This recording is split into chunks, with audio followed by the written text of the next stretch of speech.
Today I wanted to talk a little bit about one of the smaller things to have come from the spring patch. So most of us have been focusing on dungeons, on World vs. World. I'm not actually sure right now. Let's have a look. Last night my World vs. World amazingly was queued on all maps, which has not happened in Christ knows how long. Most of us are focusing on the big parts of the patch. I wanted to take a sort of a little break to talk about something else the devs have been putting in the game. Consistently, might I add, over a couple of years, but also specifically the spring update and the gem store patch a little before that, and that is the home instance. And this video is going to be kind of in two parts. The first half is I want to talk about exactly what the home instance is, what it was meant to be, and where it could be going in the future for Guild Wars. And then I kind of want to show you guys how exactly mine's going on. So I always think of the Salma district when I think of home instance. It was the first one that the devs showed off with the alpha, so let's head out over here. So the home instance, originally, when Guild Wars 2 was being developed, was supposed to be an instance that everyone would get as a part of their personal story that would reflect the decisions you made as the story progressed. So the classic experience we often heard about was, do you choose to save the orphanage or the hospital? And the devs were going to throw some hard-hitting moral decisions at us, and Guild Wars 2 was going to be a good RPG in the sense that there were going to be real decisions with real consequences you would make, long-lasting decisions you would make in your personal story. And the home instance was what was going to allow the devs to really implement that kind of stuff. You genuinely would see one of the buildings burn down for the rest of your playtime on that character, depending on the decisions you made. But they kind of ran into a problem with the home instance, and that was, and I believe they realized this problem was here probably quite early on while they were making the personal story, and just kind of decided to sweep it under the rug. And this is that as geographically your story progresses away from your home city, how can the home instance continue to be a relevant area and place you explore and visit? Why does it matter which of the two buildings burn down when 2 seconds after that quest you're gallivanting around Gindaran Fields and Lion's Arch, never to return? And they added some kind of minor instances a little deeper into the plot. The Dermot Priory, Order of Whispers, or Vigil Keep could then be seen as your next home instance if the devs had really ran with that ball. And then there's even one in Fort Trinity they could kind of use. But later on in the story, those further instances you hit that would change to reflect your status in the personal story became more just tools to get the devs through the story rather than some place they could really flex their muscle. And the home instances kind of just got neglected. Now, there are NPCs, to be fair, even way out in the latest story arcs for, say, Ore, that you can still actually see updating back here. For example, a new Char character and his Drake pet that you meet, if you make the right decisions, they'll end up hanging around in your home instance. So you do still see those updates happen, but ArenaNet quickly realized no player was going to go find those NPCs. No player would probably even remember what those NPCs were, and none of the NPCs ended up having any meaningful dialogue. ArenaNet have no decent system in this game to deliver content through those NPCs, like quests. They couldn't have added dynamic events that happened back in your home instance. So what was the point in it? There was actually, funnily enough, a bit of trivia for you guys who never really got to experience much of the alphas of Guild Wars 2. There was once upon a time a die system feature, so dying is still, I believe, one of the best features of Guild Wars 2, something they did very, very, very well. Well, one of the early ideas for dies was you would find unidentified die seeds around the world, and you take them to an NPC in your home instance who once per day would identify those dies you found or bought from the trading post or whatever. And so it was kind of like a daily thing. You'd unlock a new die daily. That's something that I think a lot of you guys listen to me will have hated the idea of. I actually still think that would have been an interesting system. But you can see ArenaNet were playing with this idea of keeping people returning to the home instance, even when the story had moved them away from it. And in the end, they scrapped it in favor of, at release, basically nothing. Now, they did return to this idea of daily stuff, which I'm going to get to in a second, but the home instance in general is almost like, really, and especially at launch, an artifact of early development. I mean, we never saw them use the home instance in Heart of Thorns, right? So it's unlikely we'll see it has prominent use in future expansions. It hasn't seen any real use in Living World either. The only world where I think that original story-based concept for the home instance would end up taking relevance is if ArenaNet found a way to extend the story in the capital cities of the respected races, rather than expansions that embellish on stories, again, in entirely new geographical regions. locations. I mean, if we're going to the Crystal Desert next expansion, for example, or the Ring of Fire, again, why would we ever be around here in our home instances? So it's sort of become an artifact of early development. What purpose does it have now? Well, it does have a purpose, and this is related to, as I say, the spring update, and going back to Living World Season 1, actually, it's kind of become a bit of a prestige thing, and they did, like they did back in the alphas with this idea of coming back to the instance daily, end up pursuing that line of thinking. The home instance these days has nothing really to do with the story for your average, actually active player in Guild Wars 2. The home instance, rather, is a place to get, every day, a bunch of free items.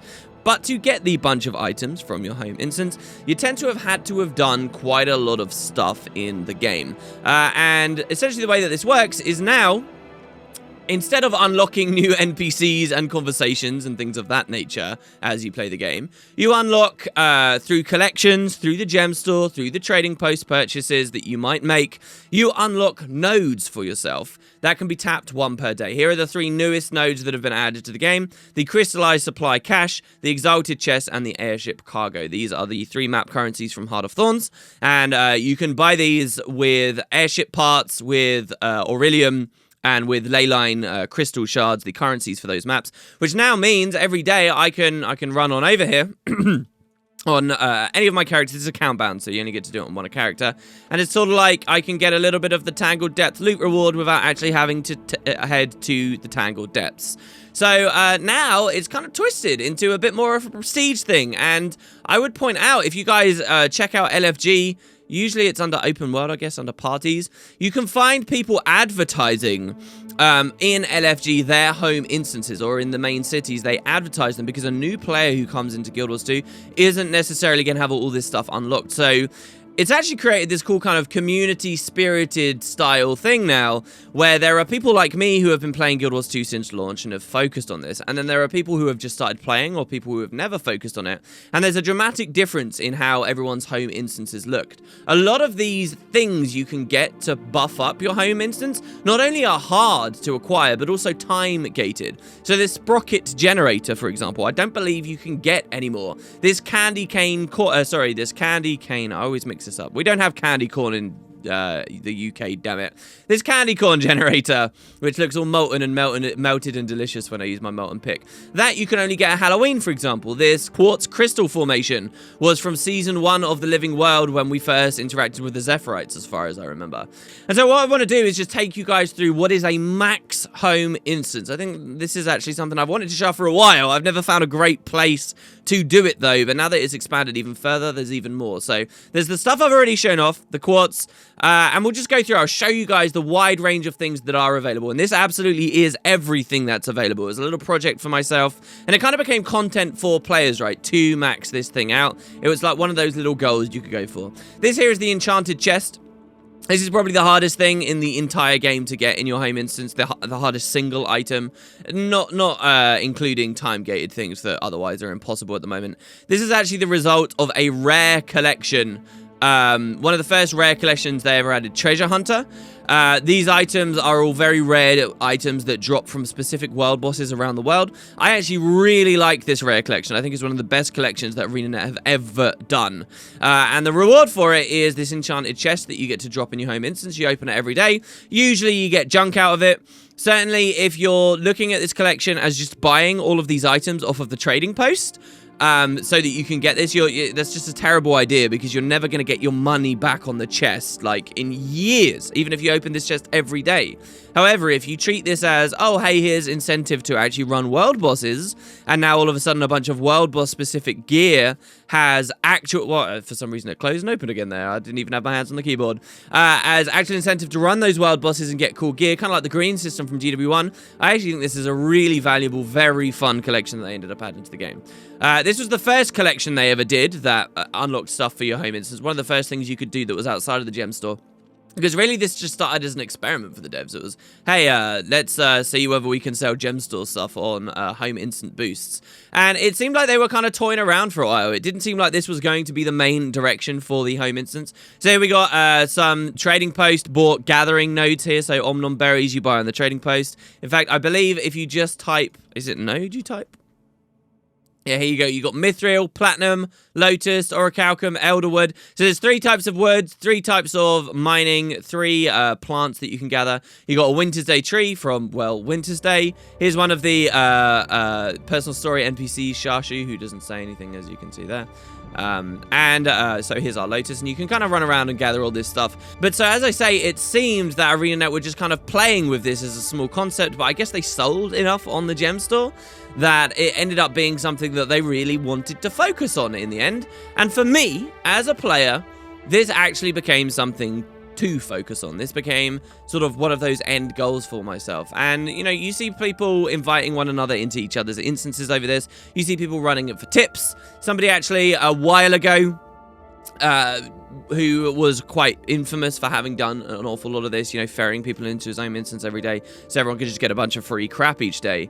What he did was he recorded whether anyone gave him like a little tip, you know, like a small mail with a little bit of money in it, whether anyone gave him a little tip for his services, and if they did, what race they were, what gender they were, and how much they offered. And over a long time, over this massive sample size, he'd kind of managed to deduce that it was the people who played female Sylvari engineers, just like Scarlet Briar, who tipped the absolute least in the entire game. And I think he'd found that you know, like Guardians or something probably had been tipping the most. So here are 2 of the most interesting things, though that Enchanted Chest I think is one of the best rewards in the game. Here are 2 of the more interesting things for the home instance. These are absolutely exclusive gathering nodes which offer you cloth and leather. This was added a long time ago. This was added so long ago to the game. It was bought through the gem store, just as this new leather one is, which is very new. It was added so long ago to the game that it was before we'd even conceived of the idea of Heart of Thorns. The devs certainly hadn't talked to us about any kind of expansion stuff. And honestly, when this first got added to the game, I took this as a sign that Cantha might be coming, because I thought that what ArenaNet had done was for the Canthan expansion, this big city where there'd be clotheslines all over the place, that they had invented this idea of a gathering node where you could straight up gather cloth materials.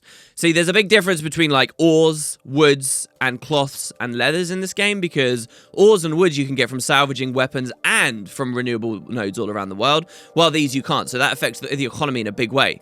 And so I thought, oh, they're totally addressing this imbalance, this issue with the Canthan expansion. We're going to be able to run into people's backyards in this giant city or on these clotheslines that connect big, skyscrapers together, and we're going to be able to press F and harvest stuff just like we can here, because the devs had even gone so far as to, on the map, invent a unique icon representing the fact this node existed. It seemed like they'd gone up and beyond, you know, what they'd done with these other nodes, which really didn't have unique icons, like the Enchanted Treasure Chest here, or the Bandit Chest that we saw a second ago as well, I guess.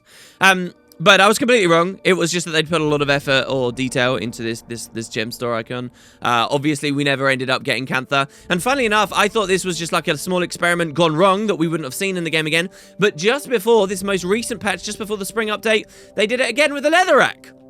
So we now have a leather node. So there's now a little bit of parity there. And once again, it came with its own unique mini-map icon. So these are some of the more interesting things that they've added. Very much in keeping with the home instance. Here you got the Belcher's Bluff NPC. That's not actually something that you unlock. And last of all, I guess we've got all of these nodes. The one thing I didn't show you was the Bandit Chest, I think, up there, because I don't have any keys on me. And actually that skill challenge, that hero point there as well. They basically give every new free character a hero point once per day. And if you bring quartz in, you can obviously charge some quartz for yourself every day too, which ends up getting you a reasonable amount of money as well. So, and here we've got Aurelium, by the way, which was a Heart of Thorns node that they added. Just the one, and to this day still clips into this Platinum node. And then finally 3 gem store rocks back here: copper, silver, and gold. So yeah, just one of the more interesting little things with Guild Wars 2. I kind of wanted to put a primer out there, let people know what exactly is going on with the home instance and its current state. And this does seem to be what ArenaNet are taking it further forward with. I want to know what you guys think about this, because it is now in a completely different place to what they originally pegged it as. Our incentive to return to the home instance and check it out has nothing to do with my impressions and love of Guild Wars 2 as an RPG from a story perspective. It has nothing to do with that. It is entirely to do with me as an MMO gamer who is always chasing the carrot on the stick and wants to get more rewards, more rewards, more rewards. And you certainly do get a lot. When I deposit materials, I basically had a clean bank, aside from scribing stuff. And when I deposit materials, you see you get a lot of stuff every day. If you take the time to just come back, it's particularly useful to pair with, say, your dailies. You can do, you know, it's Maguma Waste Lumberer today, so, but if that was, say, Shiver Peaks Lumberer, I could go to my Shiver Peaks home instance and get all the wood from there and kind of get a free daily every day. So that is why I come here every day. It is all about the loot. It is all about the material rewards. And I wonder what you guys think. The final little thing about the home instances is if you don't like this idea of how the devs have taken it forward, what would you rather them see? And now the main contender that most people say with this is decorations. So we obviously had guild halls added, and these are kind of like a home instance for your entire guild, right? Where they did go up and beyond and actually add a full-on decoration system. We've now, obviously, we've got, like, the Super Adventure Box Guild Hall going on. This is probably going to be a different video, so don't worry about this too much. But, they've demonstrated that in-engine they are capable of doing this now. Could we not have a scaled-down version of a decoration system for a home instance? Or does that then put them a little bit too close to a player housing feature, which, at the end of the day, is not really a player housing feature and is sort of a little unsupported? We shall see. But there you go, guys. I just wanted to throw that out there, let you know they are still updating the home instance. That's what it is. It's a very interesting topic to look back at. I wanted to take a day to do it eventually, and today is that day. So thanks very much for watching. Let me know what you think. And if you like this spotlight on a small little area of Guild Wars 2, let me know, because I could certainly do an awful lot more. It's just find out whether people really want to see it. So cheers, guys. Have a great evening. I'll see you tomorrow.